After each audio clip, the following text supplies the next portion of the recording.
الله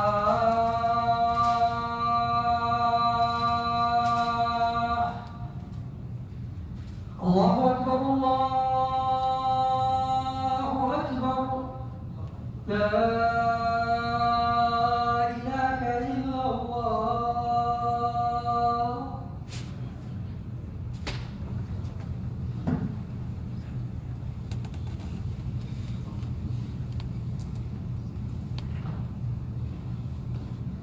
إن الحمد لله نحمده ونستعينه ونستغفره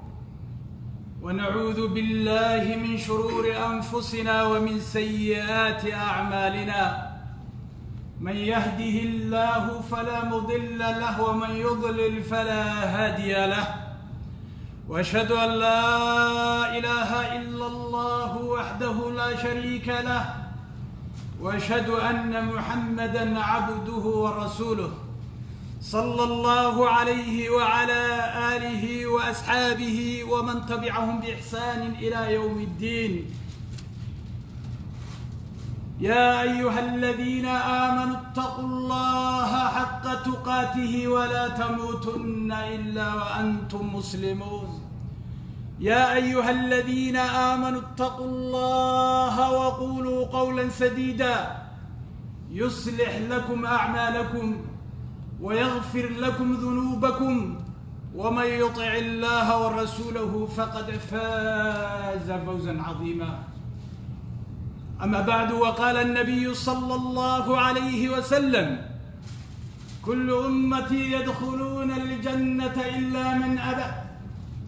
قيل: ومن يأبى يا رسول الله؟ قال: من أطاعني دخل الجنة ومن عصاني فقد أبى. أحبتي وإخواني في الله، موضوعنا خطبتنا maanta waxa aynu kaga hadlaynaa hadduu ilaahay subxaanahu wa tacaala idmo akhlaaqda iyo dabeecadaha wanaagsan, miisaanka ay saartay iyo ahmiyada ay shareecadeennu siisay. saynu ognahay akhlaaqdu waa laba qaybood. qayb ilaahay subxaanahu wa tacaala marka horeba qofku uu ku abuuray dabeecadda wanaagsan, dhaqanka wanaagsan, akhlaaqda wanaagsan miduu ruuxu wato ilaahay subxaanahu wa tacaala uu kaga shukriyo, oo mid dabci ah oo abuur ah, iyo mid qofka uu kasbanayo oo dabeecadaha wanaagsan ee sharciga uu ka doonayo uu la imaanayo. waxaa taa noo tilmaamayo ninka la oranaya ashaj cabdulqays ayaa waxa uu leeyahay rasuulkaa wuxuu igu yidhi nabiga sala allahu calayhi wasalam: inna fiika la khuluqayni yuxibuhum allah. ashajow waxaad leedahay laba dabeecadood iyo laba akhlaaqood ay alle iyo rasuulkiisu jecel yihiin. markaasuu wuxuu yidhi rasuulku sala allahu calayhi wasalam: alxilmu waalaanaat. dulqaadka, xilmiga iyo ka fiirsashada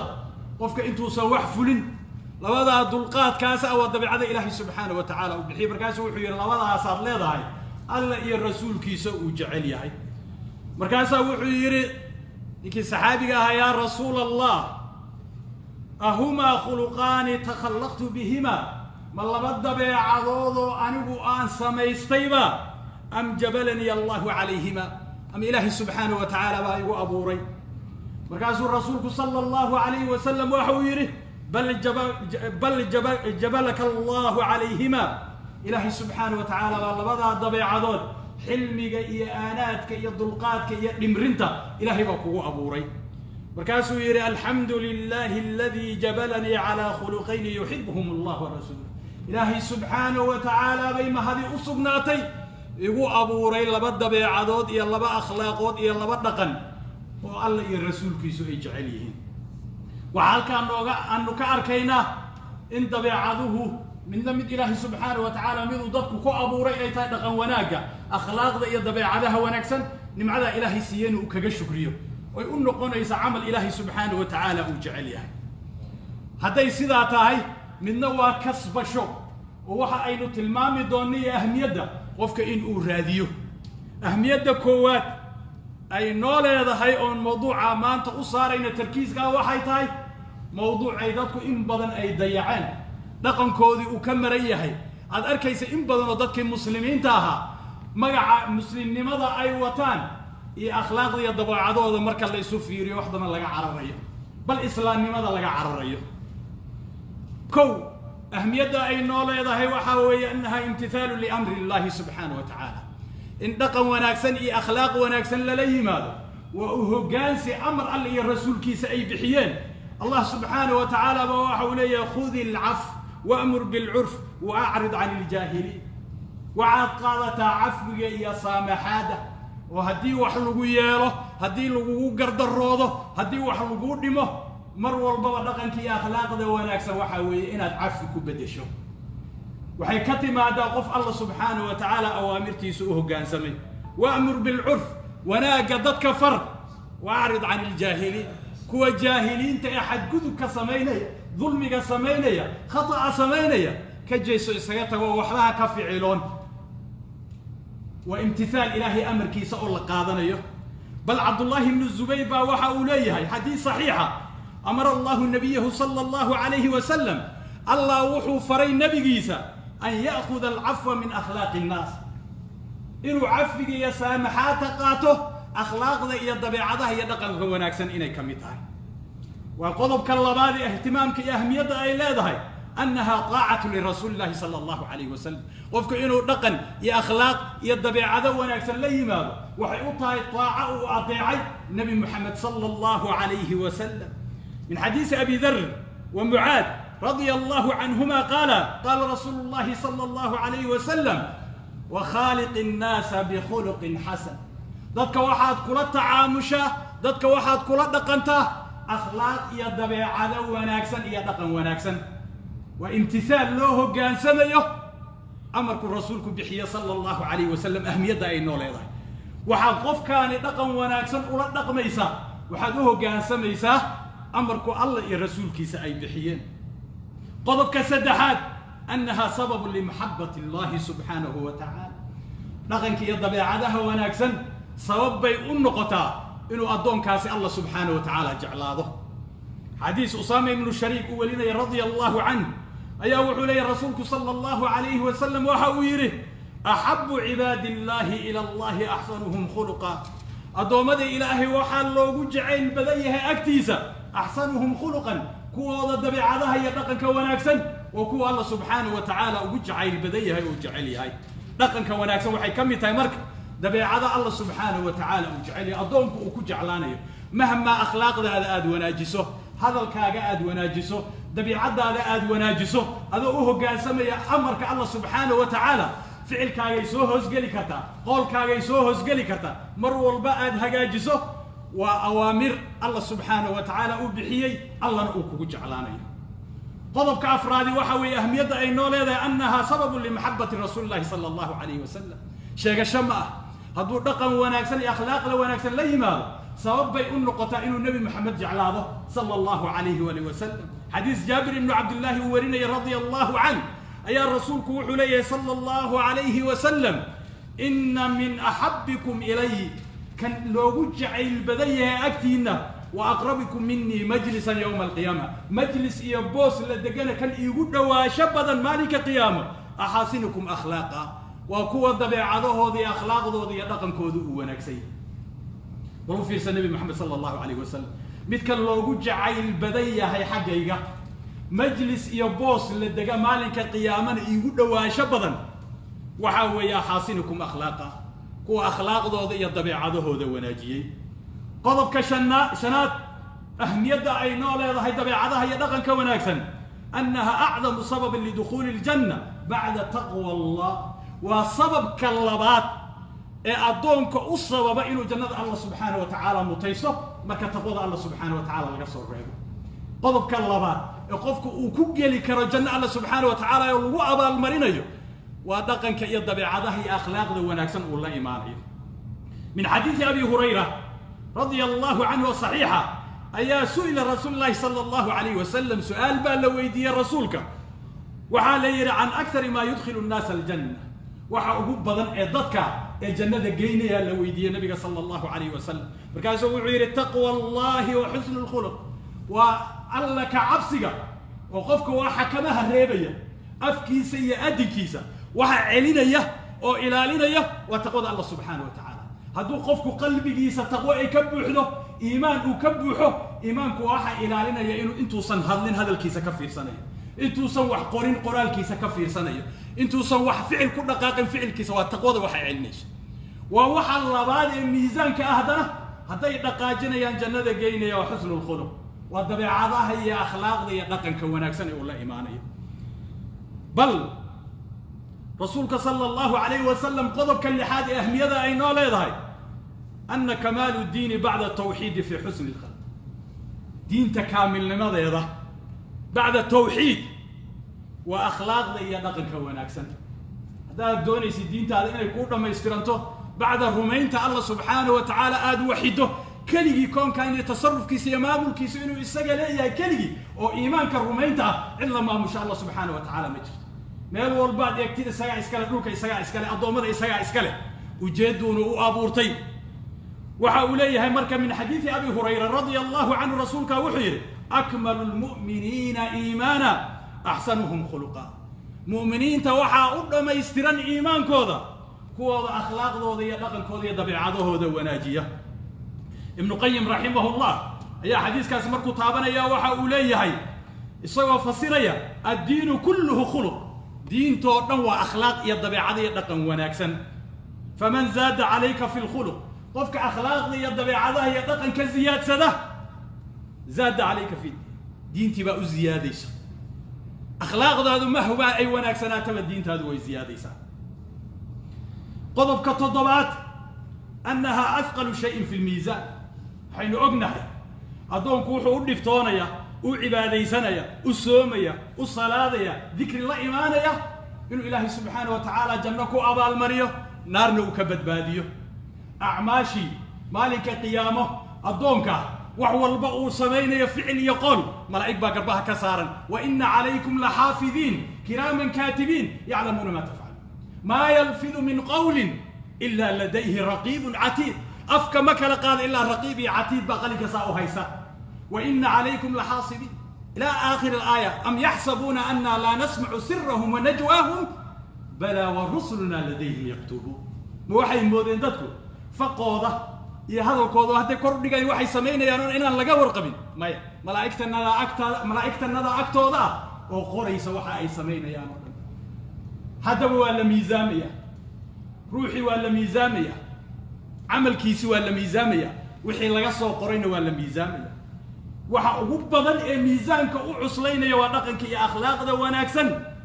athqalu shayin fi lmiisaan miisaankaas maalinka qiyaame ee la ismiisaamayo waxa ugu culus ee kafadda cuslaynaya khayrka waa dhaqanka iyo dabeecadaha wanaagsan nebi maxamed baa noo tilmaamaya sala allahu calayhi wasalam min xadiisi abi darda rasuulku wuxuu leeyahay sala allahu calayhi wasalam maa min shayin athqalu fi miisaani alcabdi almu'mini yowma alqiyaamati min xusni alkhuluq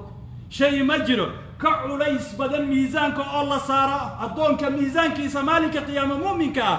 min xusni alkhuluq akhlaaqda iyo dabeecadaha wanaagsan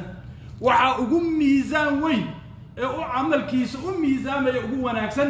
waa akhlaaqda iyo dhaqanka wanaagsan sida loo soo hormariyo u fiirso marka waxa ugu weyn ee loo miisaamaya ay ka mid tahay maalinka qiyaamo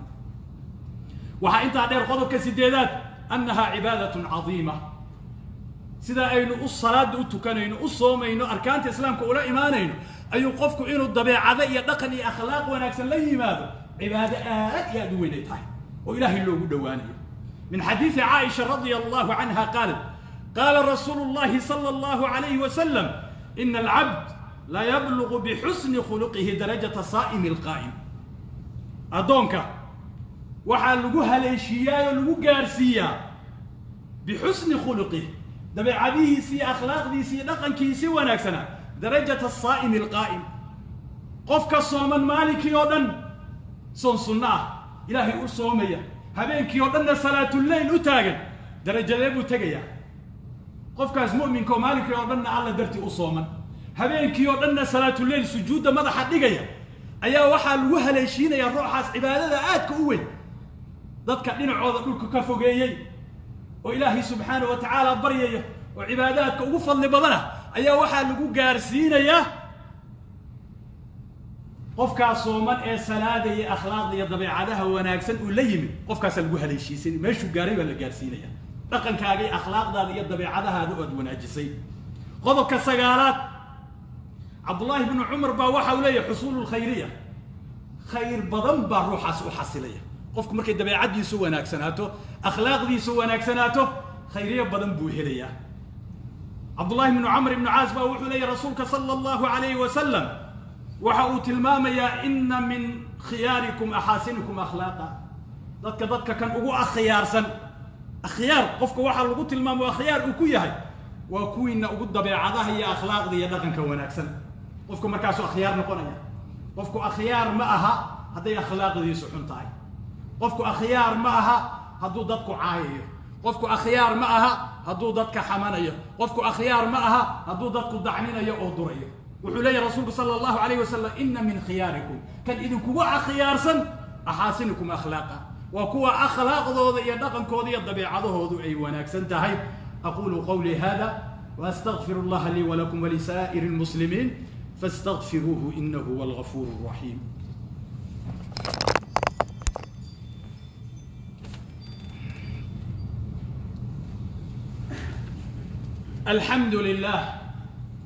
الحمد لله الذي هدانا لهذا وما كنا لنهتدي لولا أن هدانا الله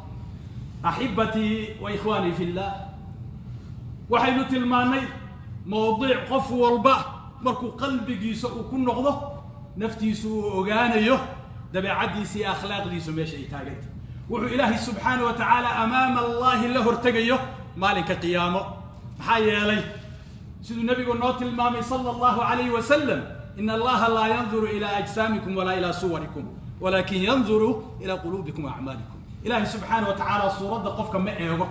مد دير يمد قابل مئيوه مد عد يمد مدو مئيوه ميزان كيسا مسارة مد فقيرة يمد تاجرة مئيوه سنة ديسا كونيك أدومة وحفيرنا يا قلبي قوضا وحا كجرة يدقن قوضا وحا ويهيبك إيغيا لابد ميزان كاللغو صاري وكاوي قلبي قاقا محا كجرة محاسد با كجرة مغيبا كجرة منميما كجرة مقبلية كجرة قرنو دن هدي كبو حتى قفكا سوا هوغي وهلاك سمي هدو قلبي صليم كأها مالك قيام إيمانية وحابد بادية إلا قف قلبي صليما لي من موي قلبي عفو با كبوحة سامحات با كبوحة حقدكم مجرو حمامكم مجرو عيدو دبسانيكم مجرت قلبي سو كشقيي شقينتا او قلبي كشقينيو ايا waxa weeye laga eegaya amalku sameeynayo acmaashaado dhan baa la fiirinaya miisaanka lagu saaraya sidoo kale waxa kamid ah qodobka tobnaad annaha min khayr a'mal al-ibad adoomada khayrka waxyaabaha ay la iimaanayaan acmaashooda ku ugu khayrka badan inay kamid tahay usama ibn shariq radiyallahu anhu waxa uu leeyahay rasuulka la weydiiyay sallallahu alayhi wa sallam qila lahu waxa lagu yiri ya rasuul allah rasuulka allow ما خير ما أعطي الإنسان محا أقو خير بدن إنسان وحلا سيه مركاسه وحي رسولك صلى الله عليه وسلم خلق حسن أخلاق يدبع عدو وناكسن وح إنسان لسيه تاسع أقو وناكسن بل رسولك صلى الله عليه وسلم حديث كله كله يا أبا ذر أبو ذر يوم ألا أدلك على خصلتين هما أخف على الظهر مكوت الماما لو خصلضود يا لو علامضود او كفض قالست حقيسه واثقل في الميزان ميزان كان كعليس بدن ان لقادو way ku fududahay in miisaanka la saarno way ku culays badanta min غيرهما قال بلا يا رسول الله رسولك الله سيدان igu sheegin ii sheeg buu yiri markaas uu yiri عليك بحسن الخلق kudhag oo qabso akhlaaqda iyo dabeecadaha wanaagsan wa quli samt ya amuskaaga inuu bato arabkaaga aad ilaaliso daadacay qadafka badan iska ilaaliso hadalkaagu uu yiraado من كان يؤمن بالله واليوم الآخر فليقل خيرا أو ليصمت قفك الرميسان الله سبحانه وتعالى يا مالك قيامه أما خير هكو الله أما يسكعامس لكن وحان ما قيل وقال يا مالا يعني يا هذا الكي وحا كدع يا ضمض قذف بدن يا كبائر بدن با كدع عيسى فوالذي نفس محمد بيده الله النفط إذا قعنتي سكجرتان كدارنا يا ما عمل خلائق بمثلهما خلائق لما يمادان عمل لمذا تاسو كله إلى يمادان دخن يا أخلاق وناكسن يا آمس كود إنه بطه fikirayaan oo iska ilaalinayaan inuu khata ka dhaco khalaa'iqdu lama yimaadaan wax la mid ah qodobka 11 aan ku soo xiraya annaha sababu litacmiir ad-diyaar wa ziyaadati al-a'maar haddii akhlaaqda iyo dabeecadaha wanaagsan lala yimaado waxaa imaanaya in dadku waxa weeye ay xasilaan oo aan la ismaan dhaafin oo aan la isku dhicin maxaa yeelay qof walba hadduu qofka kale walaalkii dabeecad wanaagsan iyo akhlaaq wanaagsan ula yimaado cidna isku dhici mayaan oo qofka muslimka mar walbaba hadal wanaagsan iyo ficil wanaagsan haddaad ula tagto waxay ka imaanaysaa markaa inuu isaguna wanaag uu kugula dhaqmo waxau leeyahay rasuulka sala allahu calayhi wasalam silatu raxim qaraabada xiriirinteeda wa xusnu lkhuluq iyo dabeecadaha iyo akhlaaqda wanaagsan wa xusni aljiwaar iyo darisnimada wanaagsan oo la isxaq dhowro la is ilaaliyo yucamiraan addiyaar wa yazidna fi lacmaar magaalooyinkana waa ku degaan cimrigana waa lagu ziyaadiyaa tilmaanta uu rasuulku bixinaya sala allahu calayhi wasalam waxaan ku soo gabagabaynayaa qodobkaa 12 oo ah annaha min acmaali ahli ljanna acmaashii dadka jannada ay ku tegayeen ayayba ka mid tahay akhlaaqda iyo dabeecadaha wanaagsan xadiiskan noogu dambeeya min xadiis abi umaamata albaahili radia allahu canhu rasuulka wuxuu leeyahay anaa zaciimun anaa u damaanad qaadaya waa nebi maxamed hadda ogaada anaa u damaanad qaadaya anaa u ballan qaadaya bibeytin fii rabati ljanna bayt guriga barxadiisa jannada ku yaalla uu ku cawaysimo oo uu fariisto la qurxiyey anaa u ballan qaadaya liman taraka almiraa qofka iskaga taga dooda muranka iyo dooda qofka iskaga taga wa in kaana muxiqan xaqba ha u yeeshe muranka iyo dooda iska ilaaliya wa bibeytin fii wasati aljanna guri jannada bartamaheeda ku yaalla anaa u ballan qaadaya liman taraka alkadiba qofka beenta iskaga taga wa in kaana maasixan haba kaftamaya been aan ku kaftamin wa bibeytin fii acla aljanna guri jannada meesha ugu sarraysa ku yaal anaa u ballan qaadayu yidhi nabi moxamed sala allahu calayh wasalam liman xasuna khuluquh qofka dhaqankiisii akhlaaqdiisa wanaajiya qofka dhaqankiisii akhlaaqdiisa wanaajiya anaa u damaanad qaadaya anaa zaciimun bibeytin fii rabati aljanna guri jannada barxaddeeda ku yaal liman taraka almiraa qofka dooda isaga taga anaa u ballan qaadayuu leeyahy nabi moxamed sala allahu calayh wasalam wain kaana muxiqan xaqba ha yeesho ruuxaas wa bibeytin fii wasati aljanna guri jannada bartamaheeda ku yaal ilaa aakhir alxadiis maxaa loo dambaysiiyey wa bibeytin fii acla aljanna guri janno meesha ugu sarraysa ku yaalla anaa u ballan qaadaya liman xasuna khuluqahu qofkaa dhaqankiisa iyo akhlaaqdiisa wanaajiya alaa salluu wasallimuu calaa khaatami alanbiyaai walmursaliin nabiyina muxamedin sala allahu calayhi wasalam allahuma salli calaa muxamedin wacala aali muxamed kama sallayta calaa ibraahiima wabaarik calaa muxamedin wacala aali muxamed كما باركت على إبراهيم وعلى آل إبراهيم في العالمين إنك حميد مجيد ربنا آتنا في الدنيا حسنة وفي الآخرة حسنة وقنا عذاب النار ربنا عليك توكلنا وإليك أنبنا وإليك المصير ربنا لا تزغ قلوبنا بعد إذ هديتنا وهب لنا من لدنك رحمة إنك أنت الوهاب اللهم إنا نسألك الهدى والتقى والعفاف والغنى ربنا إننا ظلمنا أنفسنا وإن لم تغفر لنا وترحمنا لنكونن من الخاسرين اللهم إنا نسألك الهدى والتقى والعفاف والغنى اللهم إنا نسألك أن تجعل القرآن العظيم ربيع قلوبنا ونور أبصارنا وجلاء أحزاننا وذهب همومنا وغمومنا يا رب العالمين وأقم الصلاة